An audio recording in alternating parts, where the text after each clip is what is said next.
Good morning, ladies and gentlemen. This is the High Dragon's Breath Bow Wow, welcoming you back to another episode of Archons Adversaries. We are back in the Orizus campaign. Orizus is ablaze. So, a quick recap of our last video, and I've got to keep it quick because this is going to be a long one. Along the entirety of the Orizus campaign so far, we have had 4 major battles. The Battle of Orm Ridge, which was a Pyrrhic Tau victory in our first video. The retreat to Ojai City, which is also in our first video, was a tactical Mechanicus victory.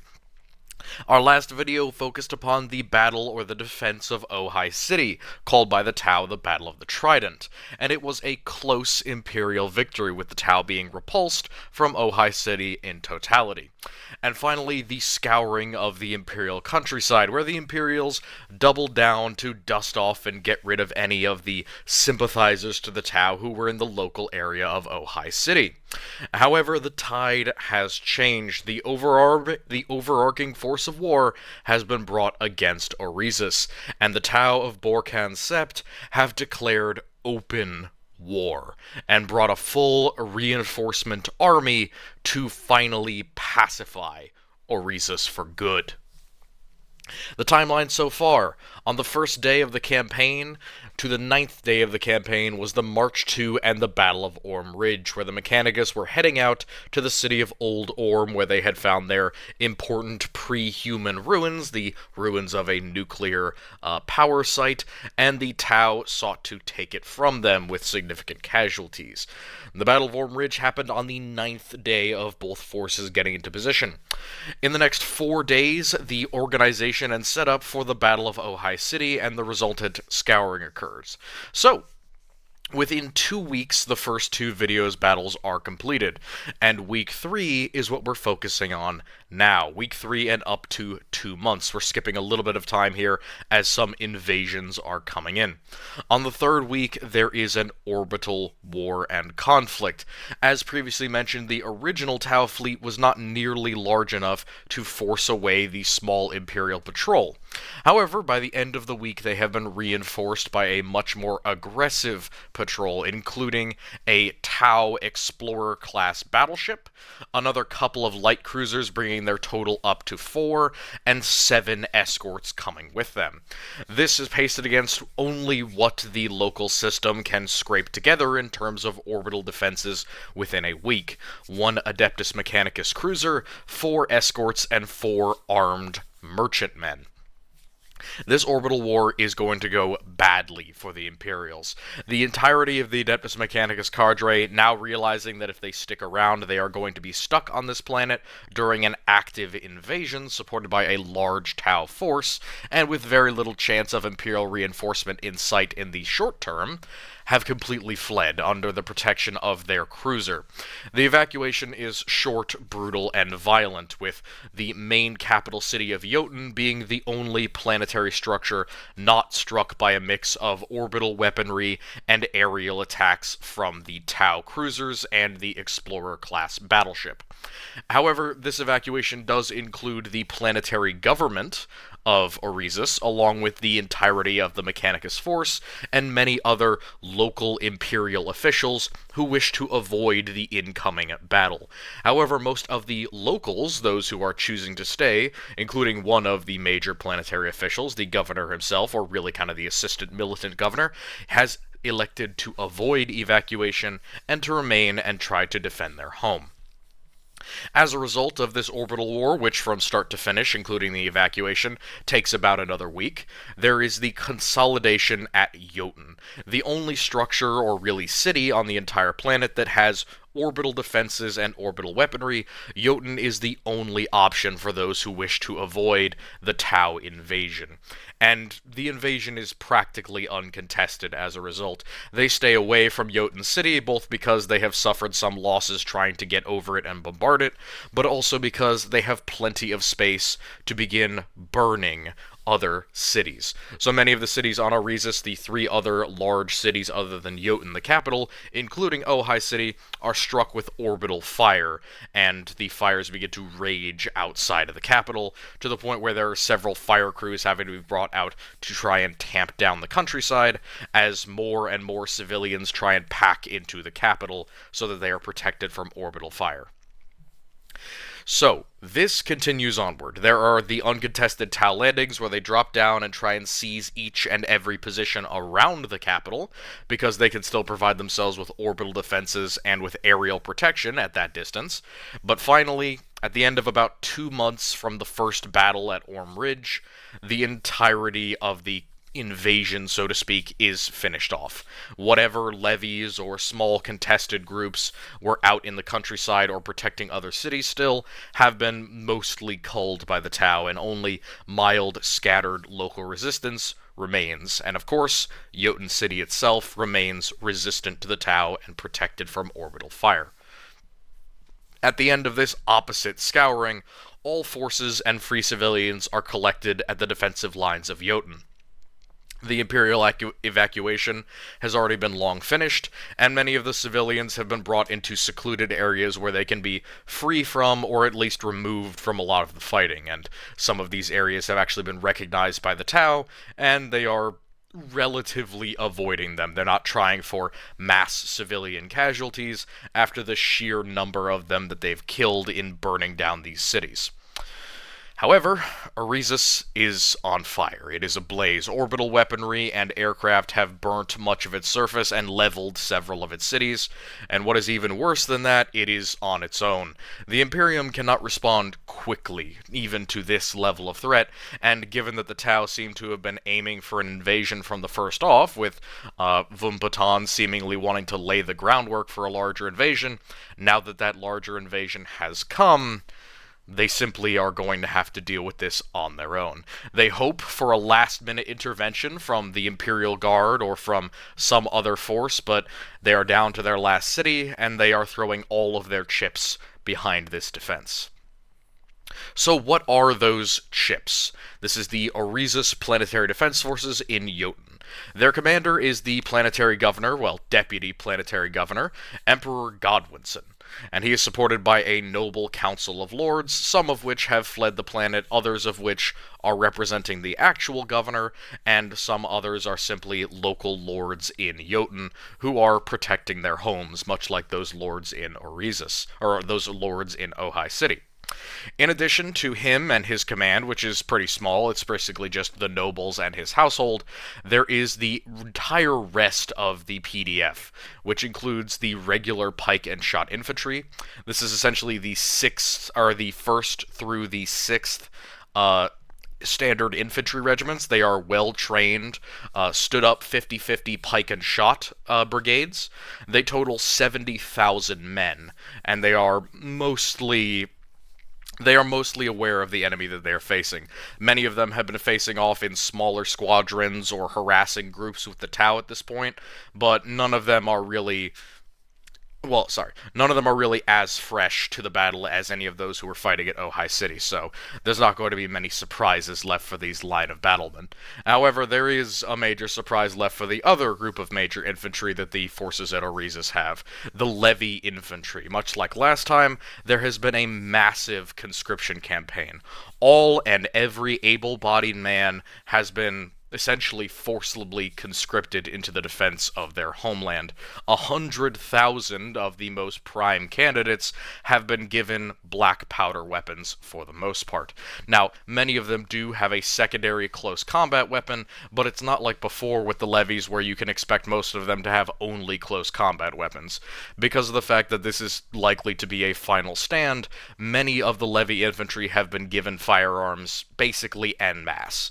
Whether or not they're good at using them, know how to use them, or are capable with them is practically irrelevant. At this point, it is an apocalyptic struggle for survival, and every single individual who can pull a trigger has been elected to do so. So they're not going to be nearly as disciplined or well-organized as the regular pike and shot infantry, but there are 30,000 more of them, so it's a significant numbers advantage that they bring to bear.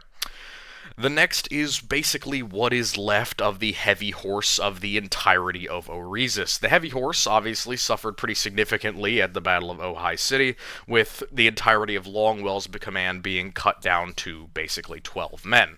Some of those have actually managed to survive, while a few others have managed to actually flee the planet in the evacuation, but at least one or two of them are now part of what is being called the Grand Orisian Cavalry Brigade, or the Noble Cavalry Brigade.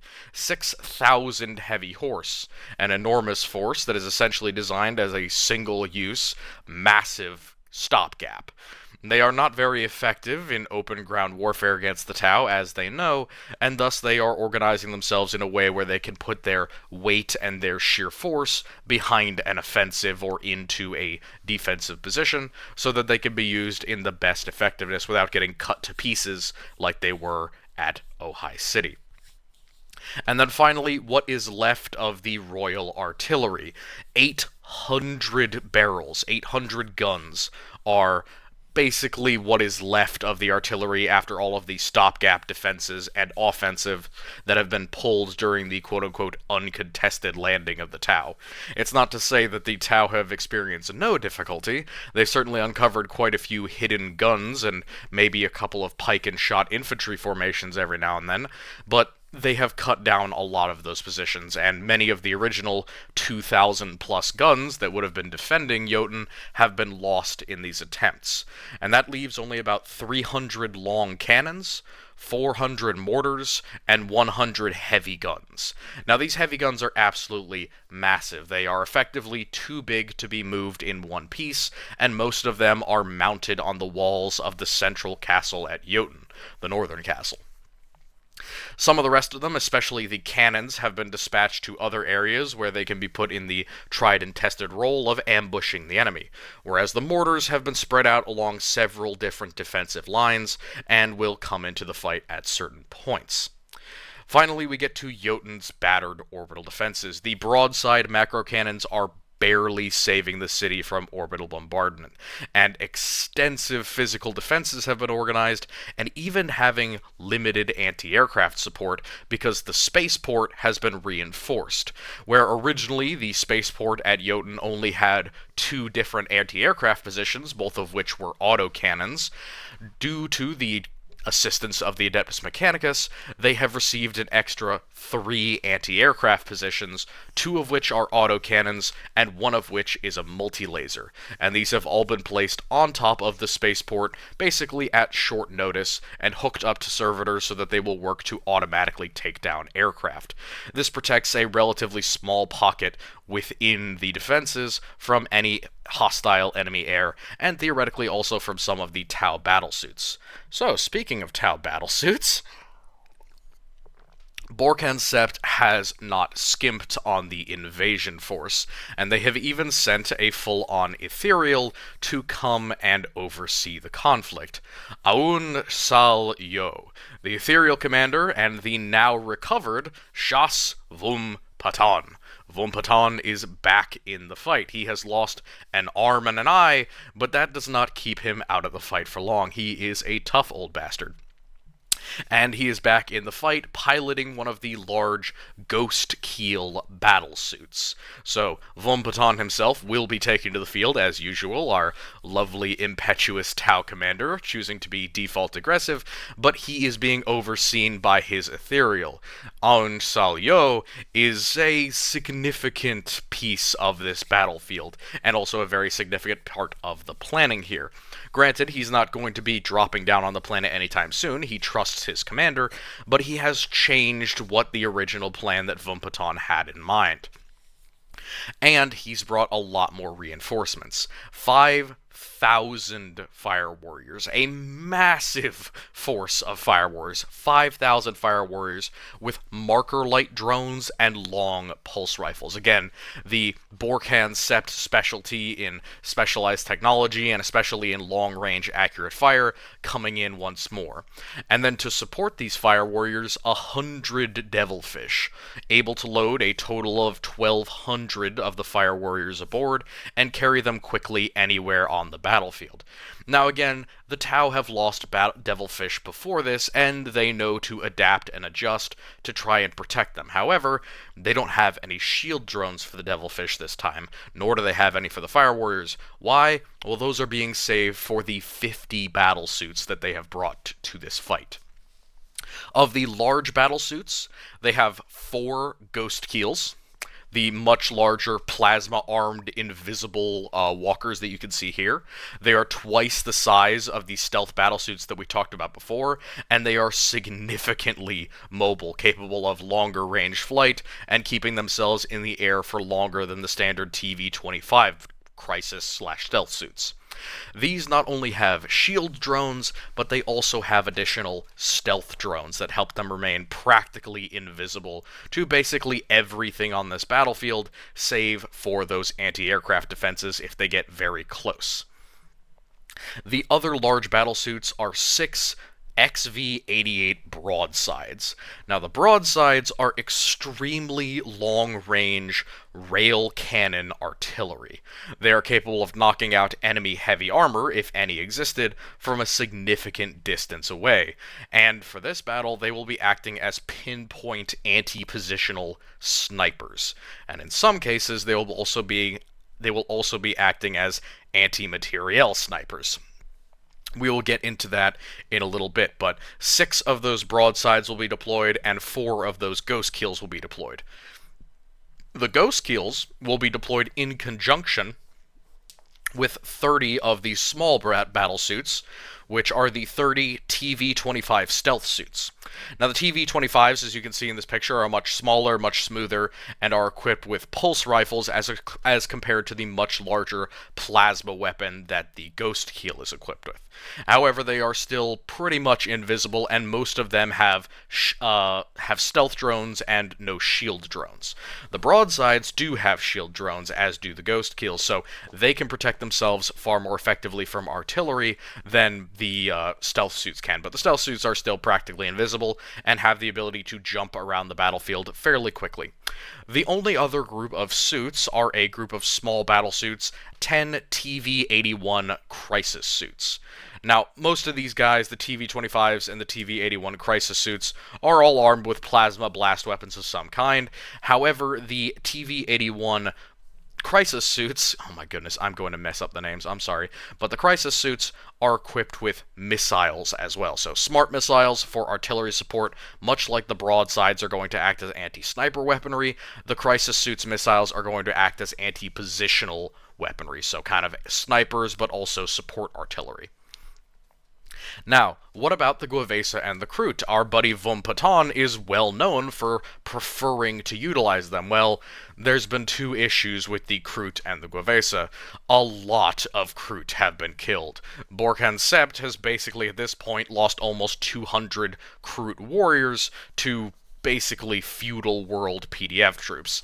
And that does not look good. As much as the Kroot are very willing and happy to help the Tau out in many cases, they've gotten a very, very short end of the stick, and many of them are no longer in the mood to fight alongside these Guavesa against their previous leaders. They do not trust them, and as a result, there's been some issues between the Kroot and the Guavesa recruiting groups, including several humans being eaten alive. The unfortunate result of this is that the Tau, and especially An Sol Yo, have decided that the Guavesa are no longer going to be a major portion of the offensive in this operation. Instead, he trusts to Von Paton's capabilities and those of his fire warriors to make short work of the defenses in their place. As a result, the Kroot and the Guavesa are scouring. They are scouting out areas of the battlefield, and they are removing or trying to isolate human civilians. Not for the purpose of killing them, but rather for the purpose of making sure that there are no more horrible massacres like have happened at several other points. In addition to that, many of the locals are no longer as friendly to the Tau after they burnt several cities to the ground with orbital fire. A lot of their initial friendly welcoming and their dislike of the Mechanicus has completely melted away now that the Admech have fled, and the local population has gotten to know exactly what Tau diplomacy looks like when their cities are burnt to ash. So the Kroot and the Tau will be taking, or the Kroot and the Govesa will be taking a back seat as they deal with their mutual issues, and the true war suits and the complicated armor and blitz warfare of the Tau will get an opportunity to shine. So, what is the approach? Apologies for this simplistic map. I tried to make a better one. It did not work out well, but I will do my best to elaborate upon it. The PDF makes some pretty significant preparations. They establish 3 major defensive positions. One is in line with a position known as Castle Borgia. Castle Borgia is a required take for the Tau for 2 reasons. It stands on a relative point of high ground above Jotun City. In addition to that, it is also far enough from the city that it could theoretically bombard any Tau forces that tried to enter from basically the entire southern side. Which means that they need to clear it before they go in, or they will be facing double-sided artillery barrages for a long period of the day. At least that is the theory. The second one that they have identified is the quarries, marked here on the map as the valleys. It is essentially an old, dried-out riverbed that goes into a very hilly kind of footlands area above this southern castle here. It's that second green line. This area in the quarries have been pretty heavily reinforced, with many small forts, trench works, and basically head-high walls built into these highland-type conditions that allow lots and lots of men to move around and to emplace guns and emplace men strategically in a defensive way. Essentially, the idea is that if Castle Borgia is taken, which of course it has to be in order for the Tau to ensure their offensive, the quarries will act as a funnel, bottleneck, and a way for people to escape Castle Borgia should they need to retreat. And the final one is the main defensive work of Jotun City, which is referred to as the Jotun Wall. Now, the Jotun Wall is marked here in green, is essentially a section of the city which has been deemed most important and most defensible between the anti-ship orbital macro cannons and the spaceport and the main northern fortress, or the main castle of Jotun. Its capital castle, and technically the governor's palace as well. This position holds not only the largest amount of men, but also one of the most complicated earthwork positions. Every single street and every single position along those green lines have basically been piled almost 10 feet high with a mix of rubble, gravel, and earthworks. This leaves basically a 70-meter gap between the defensive line and any other buildings or houses. This puts any force that comes within visual range of the line at any point within prime musket fire range. That effectively means that anyone who comes into this territory, whether to assault it or engage with them, has to cross a serious beating zone before they have an opportunity to break through the line at any point. There's also been strict orders given out as for where positions are allowed to be created. The infantry are restricted to defensive positions, so while the levies are able to roam and make a certain amount of distance or uniqueness, they can dig foxholes, they can make their own trenches and positions, they can entrench inside of houses or ambush positions, the infantry are forced to either be inside of a trench, inside of a castle, or behind the Jotun Wall. Only 80% of the artillery is even allowed outside of the Jotun Wall. Most of it is located inside of the main fortress, and the rest of it, only 20%, is allowed outside of Jotun cities, with basically all of it being positioned in the quarries. Now, most of these guns are the actual cannons, the more high velocity, much smaller than either the mortars or the heavy guns. This effectively makes them more able as mountain artillery, and most of these have been placed in such a way that they are point-blank range shots. So they've been dug into a lot of positions where they are able to angle up and down, but they are effectively locked into an ambush position, and many of the guns are fairly heavily spread out amongst the quarry to prevent them all from being lost at one point. Now, the Tau make their own preparations, and these mostly have to do with the ghost keels and the stealth suits. They are the ones who begin the conflict. As you can see here, the Tau waste no time with staging or with surprise.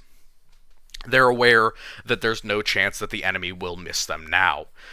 The Ghost Keels and Stealth Suits essentially act as aircraft. They jump over the Castle Borgia at several positions, taking flanking shots, and essentially rain down hell upon the entire castle, blasting open areas, smashing in walls, and beginning to melt through sections of the roof, and even melt through some sections of the turrets and walls.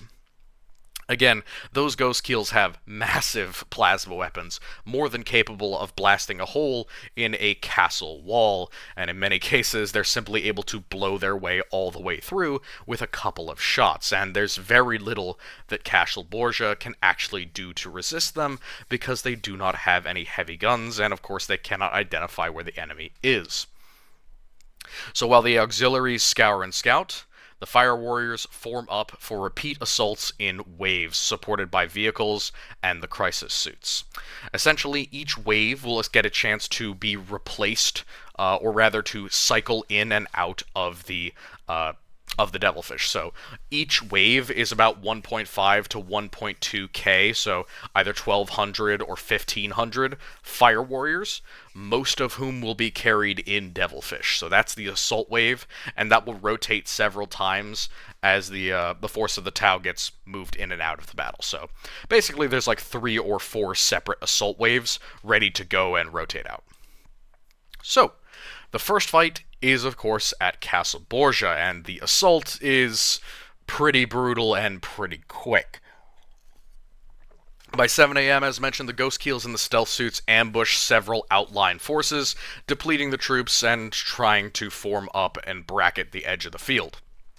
Essentially, they break east and west of the position, trying to make sure that there is no outlying forces or anyone who can try and reinforce the castle. There are not. They are going pretty far out of their way just to make sure that that is the case, and they find neither artillery nor any flanking forces other than a couple of those, as per mentioned, outlying troops. So some levies hiding in areas, but the Stealth Suits can essentially massacre them with almost no losses.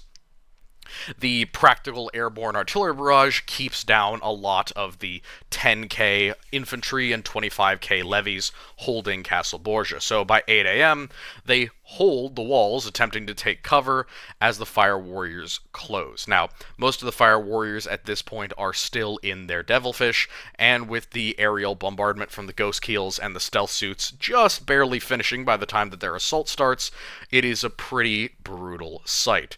It only takes about 47 minutes before the first wave breaches the wall in 3 separate places. Now, the breaches are fairly simple. One of the walls was already harshly damaged by the Ghost Keels, with a massive hole and several broken pieces of parapet. All the Fire Warriors really have to do is take a couple of blasting charges and blow open the rest of the defenses. Again, castle walls are around a meter thick, so really they're just blowing spoil out of the way and making it easier for them to get inside. The other position is the main gate, which, with the combined firepower of 6 separate broadside battlesuits, is essentially blown off of its hinges by several rail cannon shots that rip its entire fortress walls and shred both of its doors into splinters at long range. This allows the Fire Warriors to simply walk right into the fortress and meet their opponents at close range. Tau plasma carbines and rifles meeting up against pike and shot and a large number of musket levies. Then finally, the third position is blown open by missiles from the other Crisis Suits, the VX-81s. The XV-81s. Those XV-81s have limited ammunition, but they do at least have 1 reload, so they spend the first of their flight of missiles blowing open the third wall and basically sealing the fate of Borgia Castle. However, the odds are long, and even though a large number of the infantry and levies do fall to a mix of the Ghost Keels and the damage from the explosives, it still does take 47 minutes before there's any real sign of them breaking and running. And so that first fight starts off. The Tau Fire Warriors are outnumbered massively, almost more than 15 to 1. However, it isn't necessarily as bad as it seems. They have their Devilfish each of them have their own devilfish in many cases, so squads of 12 are able to hide behind their own vehicle, using heavy weaponry to essentially saturate the area before going in and executing many of their opponents. Any squares or large positions of enemy troops that might have resisted them are able to volley a few shots of fire, perhaps take out 1 or 2 fire warriors, but the return fire is swift and decisively brutal, and by 9:30 a.m., Castle Borgia's defenses are not just running, they have already run. Almost all of the troops at Castle Borgia choose to abandon the defense pretty much immediately. The first 1.5k fire warriors are joined by the next wave, who swap out with them, giving them more breathing room and an opportunity to position themselves better for the defense.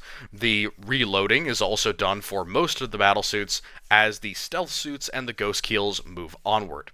So by 9:30, Castle Borgia is empty, and it is given up to the Tau, who take it as a forward operating base, with vehicle fire shooting at those who choose to leave. Again, like I said, because most of them had already chosen to flee by around 9 a.m., a lot of those infantry and levies are free and running down towards the valleys and the quarries at this point, which means that a lot of those Tau battlesuits are having a really, really good time picking them off in open country and blowing them apart. And the biggest point of that is actually the next one.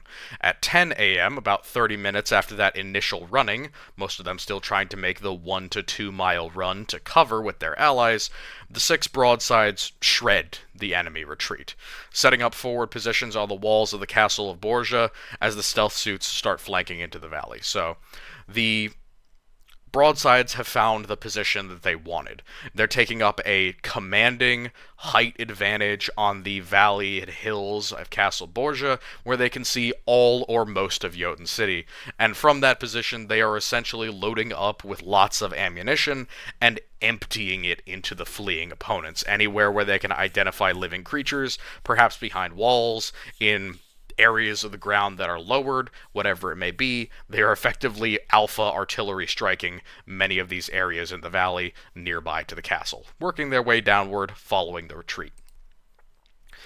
And then something worse happens for everyone involved. The Battle of the Murder Hole, or just referred to as Murder Holes. At 10:11 a.m., the defensive formation in the quarries have come under assault.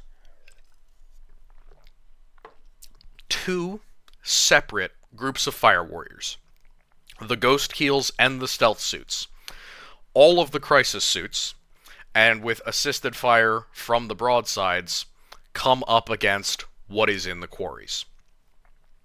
Now, the quarries are extensive, covering almost a 15-mile or 15 square mile stretch between the very edge of Jotun City and the lower hills of Castle Borgia.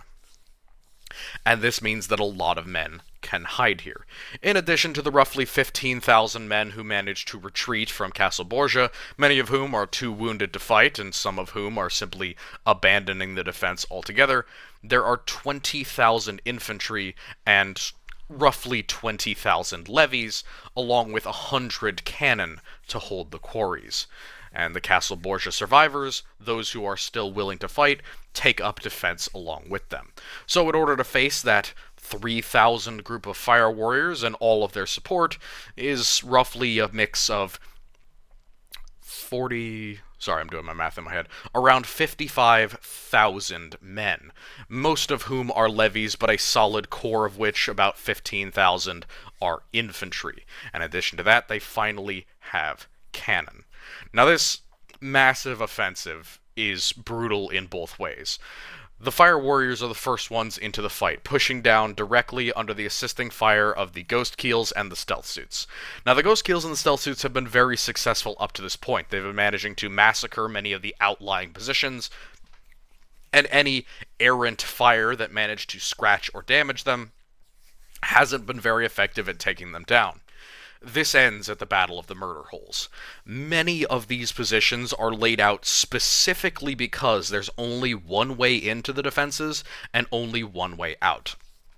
They are set up in tight crannies of the hills, between large piles of boulders, and into natural trenchways that are very difficult to identify from the air and almost impossible to identify from the ground. You might be walking over the land in one direction and not realize that you are face to face with an enemy trench line. The result of this is that the first people on the scene, whom are the fire warriors, essentially come up against wave upon wave of entrenched enemies. Now, of course, initially, this is not a problem. Grenades, sniper rifles, any type of marker light drone are able to identify the first few enemy positions, and the fire warriors push right on through. And they are facing very little resistance. A couple of cannon shots bruise or damage some of their devilfish. Many short-range rifle or bayonet or weapon charges, including pike formations, happen to take down the occasional couple of fire warriors. This is close fighting against an entrenched enemy, after all, but it's not nearly as bad as it's about to get. What the fire warriors don't realize, and what the ghost keels are about to find out to their unfortunate chagrin, is that the defensive works of the murder hole stretch way further than they originally thought they did. And as the fire warriors penetrate, they suddenly come under fire from 3 directions instead of 1. Each position that they take, each trench line that they manage to surmount, each essentially bunker that they happen to dig out, they are finding themselves under fire from more and more directions as reinforcements and redeployment from both cannon and infantry are forcing them into an ever smaller pocket. On the wings of this, of course, the Ghost Keel, wanting to support their troops, begin to push into the defenses themselves, and they come up against a much more sinister enemy, which is emplaced ambush artillery. Now, the Ghost Keels and the stealth suits, or at least the stealth suits, are known to the defenders. They know that the enemy has invisible individuals who can shoot at them from afar and often from the sky. As a result of this, a trap has been laid for them at the Battle of the Murder Hole. In a lot of these positions, there is a setup where there's a small group of pike and shot infantry at the end of a trench line. And they are designed specifically so that they cannot be seen easily from the ground, but they can be seen easily from the air. Most often this is done like in this bottom picture, where there is rock on both sides of them and a rock wall to the either side, but from the top it is fairly easy to see where they are. But what's not easy to see is that there is a gun hidden basically underground in several of these positions. So that when the firing from the Ghost Keel or the stealth suit starts firing and the troops start getting knocked out, the artillery can pinpoint where those Ghost Keels and stealth suits are and let off at least a single shot without receiving immediate fire on the return. Now, this is a difficult trap to essentially pull off, but it is the only thing that they have available, and while many of these guns are relatively high velocity, they are also very high caliber, and they're essentially firing a 50-pound ball of lead or steel directly into many of these stealth suits and Ghost Keels. And while this trap only goes off 3 or 4 times, that's 3 or 4 times enough, and mostly the stealth suits are suffering from attrition from this tactic. At least 2 of them are knocked out completely, with several more being so damaged that they can no longer function effectively, but their pilots manage to survive. One of the Ghost Keels is slightly injured, but after this event, it is decided that there will be no more direct engagement in this way. The Fire Warriors are brought to a second option. Another wave of Fire Warriors is brought in. Now, that first wave that had been getting cut up and needing assistance from the Ghost Keels and the stealth suits is finally rescued, and the Battle of the Murder Hole only lasts a certain amount of time that we'll go into in a minute, but it is a vicious battle, and it forces the deployment of that second unit of Fire Warriors, involving many of the suits, and of course many of these Fire Warriors and Devilfish. The casualties are remarkably harsh on the Tau side. Several hundred of the Tau Fire Warriors are knocked out, and several of the suits are either knocked out or injured, and a couple of Devilfish are even knocked down permanently. The result of this is that the second and third wave are also forced to halt around mid-morning, and the Battle of the Murder Hole basically gives the defense another opportunity at breathing room. But it is cost horribly. Of the original 55,000 infantry and levies that had been in the hole, basically only 10 or 15,000 survive, most of which managed to flee to the nearby southern castle. The murder holes are a bloody, bloody battle, and they are followed by what is really descriptive as the scattering of the wills. By 12 p.m., a full 2 hours after the Battle of the Murder Holes, the entire force that had been in the valleys or in the quarry area retreats. Their intention had been to retreat to this southern castle. However, at this point, with a combination of fire support from the Tau broadsides and the remainder of the crisis suits, this is simply no longer an option. That leaves them in a very difficult position. Over the next hour, essentially, they have to make their way all the way through Jotun City back to the defenses of the Jotun Wall, as this southern castle is simply destroyed. So those survivors are forced to press onward underneath severe fire from a mix of fire warriors, suits, vehicles, and broadsides. And so, a result is made. At 12 p.m., once the group has reached almost to the defenses and they're being cut to absolute ribbons, the cavalry finally makes its stand. The Tau have split up their forces into 3 separate spearheads. Most of the battle suits have joined a harassing group that was following along with the retreating group from Castle Borgia and the quarry. Another group of fire warriors have begun traveling on foot toward the castle, and the rest of the mobile fire warriors, essentially another 1.2k, have been traveling along with the retreating group. This group of mobile fire warriors is the target of the 12 p.m. attack, and it is one of the last offensives that will be launched by the PDF. The entirety of the noble cavalry, 6,000 heavy horse, are essentially sacrificed to cover the retreat from the southernmost of Jotun's castles. This is very much a Ride of the Rohirrim death charge. They are running into a mix of devilfish, fire warriors, and basically all that the suits have to throw at them. And all that they're really doing it to protect is the couple of thousand remaining countrymen that they have fleeing back towards the wall to set up a final desperate defense. And yet they are not unsuccessful. By a mix of pure mass and urban cover, they manage to ambush, or at least surprise, several devilfish, bringing them down and killing all the fire warriors inside. What is more, they actually manage to identify and damage several of the crisis suits and spill out a good amount of their ammunition as those crisis suits try and level the city blocks upon which the cavalry are hiding. However, this is a suicide charge, and the mass cavalry is again cut down to half of its number before they are forced to retreat and make it back to the Jotun Wall by about 1:30 p.m. The entire battle and the massive running fight from the quarry, or the Battle of the Murder Holes, to around 1:30 really only takes roughly 3 hours. And it's been an incredibly violent 3 hours. Both forces have experienced severe casualties. Almost all of those who were deployed outside of the Jotun Wall have been killed, and the defending PDF force has been cut down to roughly half of its remaining strength, minus its artillery, which is still practically untouched. And that will come into a lot of effect here as the forces become more and more concentrated around that defensive position of the Jotun Wall, and the anti-orbital macro cannons are able to keep off many of the flying enemies, including keeping the devilfish low and in the city. The final fight begins.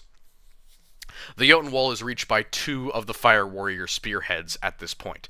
Again, one of them is thrown back by the cavalry charge, but they do also manage to re-engage again with some severe casualties.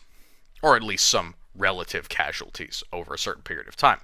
The other spearhead goes directly for the northern castle of Jotun City, the governor's palace as it were, and they meet the little surprise that has been waiting there all battle. massed artillery fire.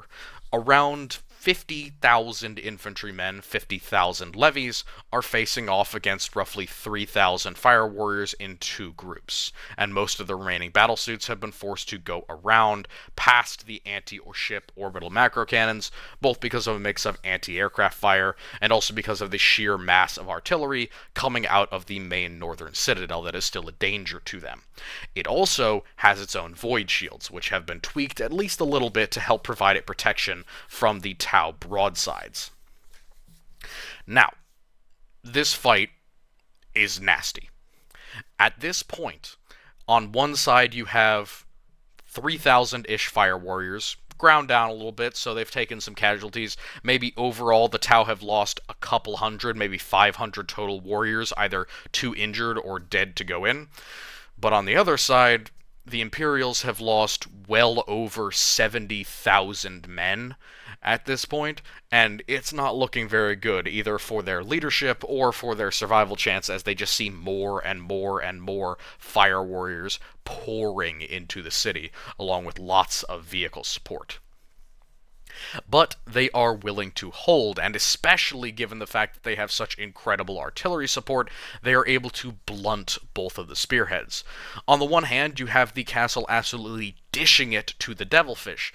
Every single devilfish that fires is essentially receiving 3 or 4 separate artillery rounds back in response, because remember, we have about 600 or 700 guns firing from this castle against only, at this point, probably about 85 devilfish. So the return fire is brutal, and it forces many of the devilfish to keep out of sight, limiting the amount of cover that the fire warriors have in that position. On the other side, of course, you have the force that faced that 6,000 cavalry death charge in the city. This has broken up a lot of their positions and damaged many of their devilfish, not to mention the fact that it has put quite a few of them in a lot more respect for the enemy that they are fighting, because, well, they just absolutely slapped them in the face with a severely unexpected counteroffensive, and it has cost quite a few lives. Not to mention the fact that now that anti-aircraft is in the offing for the Imperials, they can't rely upon their suits to help them out anymore, outside of the stealth suits and the ghost keel, which are also redeploying at this point, in order to go with the other suits and make a essentially J-hook attack around the anti-ship orbital weapons. So they are stymied. They're not stopped dead, and they're certainly not stopped cold, but the fighting is brutal. Essentially, every single fire warrior that gets downed, several of the Imperials are getting knocked out, and it is basically a battle of attrition on the front end of the Jotun Wall. One that the Imperials are well equipped to complete, with still 100,000 men ready to fight, but they are losing that edge every single second as we go on.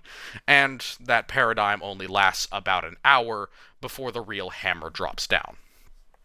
The battlesuits make it around the orbital defenses and leap into the rear position of the force. Now that sounds like a pretty long time for them to be repositioning, but you gotta remember they essentially have to go several, kilometers out of their way to avoid any of the anti-orbital or anti-aircraft weapons that could theoretically have been modified to shoot at them. Several of them do attempt to probe the anti-aircraft defenses and are knocked out of the air. However, their effect at 2:38 p.m. is brutal. Many of the attritional forces that have been being used by the Imperials have been brought from their background defense, essentially this secondary position that you see back here at the Jotun line, that was designed in case of the Tau making a full 360-degree siege, have been bled off and brought into the frontal defenses in order to continue the attrition battle with the two spearheads of Tau infantry, leaving this back area basically lightly defended by only a few thousand or tens of thousands of men at the absolute most. This means that the battlesuits are essentially able to completely burst through the Jotun Wall by flying over the edge of the spaceport and pouring down fire onto the trenchworks and breastworks. With an enemy in the rear, with an attritional force to the front, and with more and more firepower coming upon the castle as its void shields begin to flicker, by 3 p.m. the last organized defenses of the city break and run. In many cases, they run into the castle, and there's a continual running battle at this point between several different positions. Some of them run into the spaceport, attempting to hide or take up positions with the anti-aircraft weapons. Many of them are slaughtered by the stealth suits. And the rest of them simply flee into the city, throwing down their arms, with only a small number surrendering, as at this point, it's very likely that the Tau won't be taking them prisoner. But some of them are. That's only if they're lucky. So, the scattering of the wills completed, the battle goes decidedly in Vumpaton's favor. The invasion of Jotun, and the overall taking of the final Imperial bastion on Orizus, is a decisive Tau victory. However, even within that victory, there is the Battle of the Murder Hole, which is a Pyrrhic Imperial victory with massive death on both sides. Now, of the Imperials, as mentioned, most of them are slain or flee during this battle. Of the commanders, very little is known. It is not exactly clear whether they died in the taking of the Imperial government's palace, or whether they died previously in the conflict. All that is known is that they are not accounted for in either the Imperial or the Tau rolls at the very end of the battle.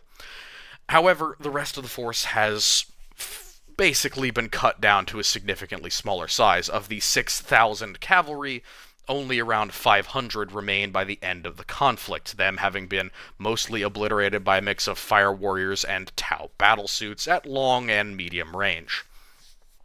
Of the 70,000 regular infantry, only about 25,000 survive, with massive casualties being the only thing that breaks many of them, as they are very disciplined men. However, even discipline can only go so far. Of the levies, only about 75,000 are not slain, and most of those desert before the end of the battle, with a solid number being too wounded to do so, and being left on the field. Again, it is not necessarily true that the levies are simply dying in many of these engagements. In quite a few of them, they are simply throwing down their arms and fleeing. They are in defense of their home, yes, but they are also in defense of their last home. And for many of them, they just watched home be burned from orbit, and these aliens seem very difficult to kill. So, probably around 60,000 of them are still alive by the very end of the battle, putting their casualties very high, about even with the standard infantry. There are essentially very few, only a handful of guns that manage to get saved from this conflict. Now, for the Tau, of the 5,000 fire warriors that they deployed, only about 1,000 of them are knocked out during the engagement, many of whom are only wounded and will be able to go back into combat. One ghost keel is lost, along with six of the stealth battlesuits. One crisis suit is lost, no broadsides are lost, and of the devilfish, only 20 are knocked out of action, leaving 80 of them still operational.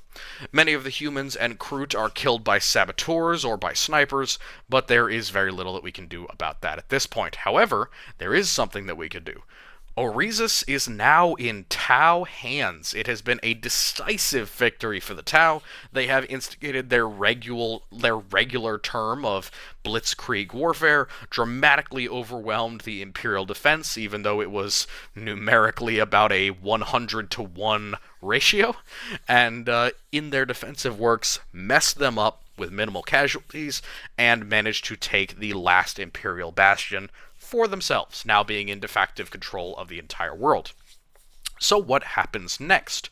Are the Tau going to consolidate their control?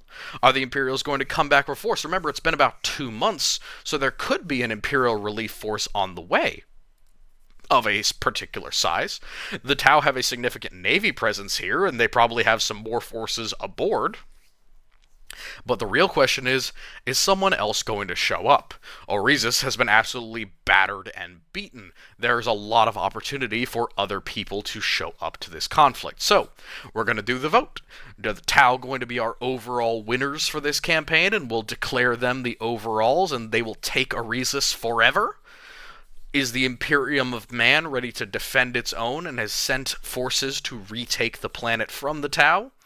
Or is somebody else going to show up to try and wrestle this planet from these dastardly Xenos? Alright, I cannot wait for y'all's vote. I really hope that you enjoy, and I will see. Oh, wait. I wish you all a lovely good night.